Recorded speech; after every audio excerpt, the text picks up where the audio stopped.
రై కుమార్, ఎంత ఖర్చైనా పర్వాలేదు. ప్రాబ్లం పెద్దది కాకముందే ఎవరికి ఇవ్వాల్సింది వాళ్ళకి ఇచ్చేయి. ప్రతిపక్షాలు మనకు పెద్ద సమస్యం కాదు, మేనేజ్ చేయొచ్చు. కానీ వాళ్ళ పక్కన ఉంటారే, వాళ్ళ నోళ్లు మూయించడం కష్టం. మీరు అవినీతి పరులని రాజీనామా చేయాలని కోరే వాళ్ళంతా మీరు ప్రభుత్వంలో ఉన్నప్పుడు లంచాలు తీసుకున్న వాళ్లే. సరే పోనివ్వు, ఈ స్కామ్ కాకపోతే ఇంకొకటి. ఎన్ని చేయలేదు, ఎంత సంపాదించలేదు, అన్ని తెలివితేటలు ఉండబట్టి ఈ రోజు ఎలా ఉన్నాను. నువ్వు వెంటనే ఈ డబ్బు తీసుకెళ్లి పంచా, లేదంటే వాళ్ళు ఈ సమస్యని ఇంకా పెద్ద చేస్తారు. అన్నట్టు వెనక నుంచి వెళ్ళు, ముందు వైపు ట్యాగులు ఉంటాయి, అదే మీడియా వాళ్ళు. ఎవరు నువ్వు? నిన్నే అడిగేది ఎవరిని? నేను తాతయ్య, అతను నా ఫ్రెండ్. అలాగా, ఇలారా, నువ్వు వెళ్ళు. సరే సార్. నీ పేరేమన్నావు? అజయ్. సరే, ఝాన్సీ నీకెలా తెలుసు? అది నేను పక్క బ్లాక్లోనే ఉంటున్నాను సార్. ఏం చేస్తుంటావు? డాక్టర్ని. ఎక్కడ? Moonrise hospital, cardiac department. Cardiac department అంటే డాక్టర్ వీకే దగ్గర? అవును. ఇలారా. ఇప్పుడు టైం ఎంతైంది? 8:30 సార్. ఏంటి, నీ వాచ్ కరెక్ట్గా పనిచేయటం లేదా? 8:38. కరెక్ట్. డాక్టర్ అజయ్, ఫ్రెండ్షిప్ మంచిదే, కానీ ఇది ఇద్దరు ఆడపిల్లలు ఉండే ఇల్లు కదా, మరి ఇక్కడికి వచ్చేటప్పుడు టైం చూసుకుని రావాలి కదా. సారీ సార్, నేను ఈ సీడీ ఇద్దామని వచ్చాను. ఝాన్సీ అడిగింది సార్. ఓ, లవ్ ఇన్స్ట్రుమెంటల్స్ నేను ఇస్తానులే, నువ్వు వెళ్ళరా. సరే సార్.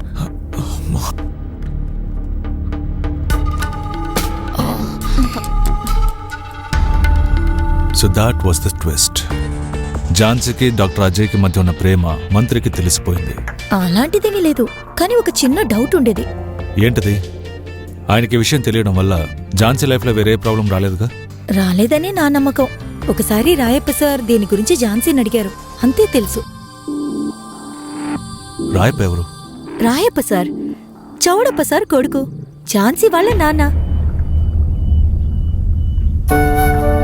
Coffee time. ఎరా ఝాన్సీ, ఏంటమ్మా ఇది? నా మీద ఉన్న కోపాన్ని పాపం ఈ కాఫీ మీద చూపిస్తే ఏం ప్రయోజనం చెప్పు.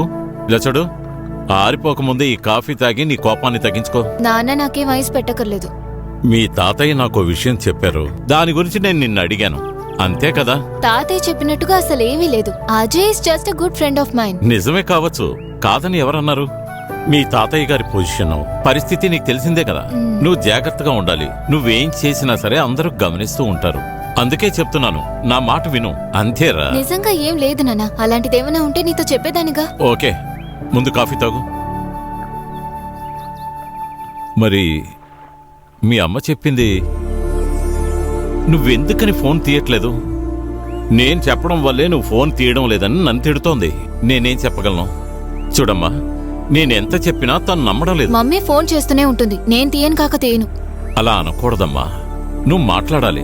ఎంతైనా తను నీ తల్లి కదా. నాన్న ఆపండి, మనం దీని గురించి చాలా సార్లు డిస్కస్ చేసుకున్నాం. ఇప్పుడున్న ఈ సెంటిమెంట్స్ ని వదిలేసి మమ్మీ వెళ్ళిపోయింది కదా.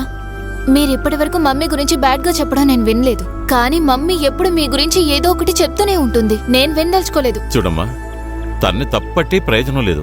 మేము డైవర్స్ తీసుకుని విడిపోయినప్పుడు నువ్వు నాతోనే ఉంటానని చెప్పావు కదా, తనకి బాధగా ఉంటుంది. మరి ప్లీజ్ నాన్న, మనం ఈ టాపిక్ వదిలేద్దాం. మీరెంత చెప్పినా సరే మమ్మీ మీద నాకున్న కోపం పోదు.